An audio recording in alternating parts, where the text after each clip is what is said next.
A whale of a tale. Jonah 4:2.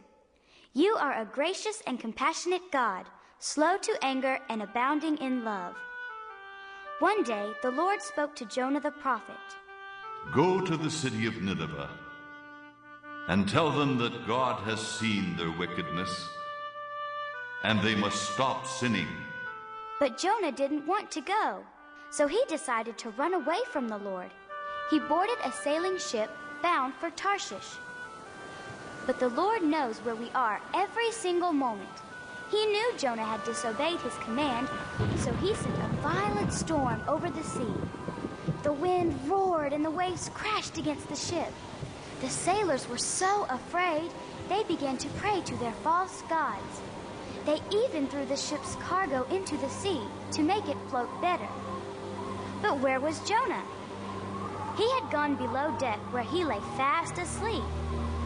When the captain found Jonah sleeping, he shouted, How can you sleep when we are about to be drowned? Get up and pray that your God will save us. The other sailors began to think that Jonah was somehow responsible for the storm. So they asked him, Is it your fault we are in this terrible trouble? Who are you? Where are you from? I am a Hebrew. I worship the Lord of heaven who made the sea. What have you done to anger him? I am running away from the Lord. The storm is my fault. Suddenly, a giant wave crashed onto the deck as the thunder cracked louder.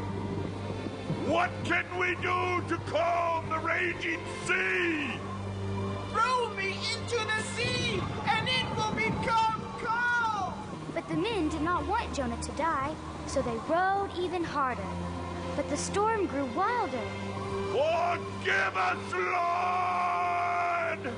Then they picked Jonah up and threw him into the raging sea. Suddenly, the sea was calm. Everything was still. When this happened, all of the sailors made promises to serve the God of Jonah.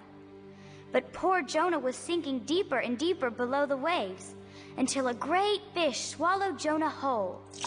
There he stayed for 3 days. When Jonah realized what had happened, he began to pray. I am in deep trouble, O Lord, and yet you saved my life. Hear my song of thanksgiving. As Jonah continued to pray, the giant fish was swimming toward dry land, where it spit Jonah out. The Lord spoke to Jonah for the second time. Go to Nineveh and proclaim my message of salvation. This time, Jonah went straight to Nineveh. For 3 days, Jonah told everyone in Nineveh, Repent, or God will destroy this city in 40 days. When the people heard Jonah's voice, they knew he was preaching the truth. All of Nineveh believed God and declared a citywide day of prayer and fasting. They turned from their evil ways and blessed the God of Jonah.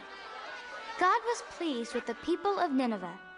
But Jonah did not like these people who were from a different culture than his.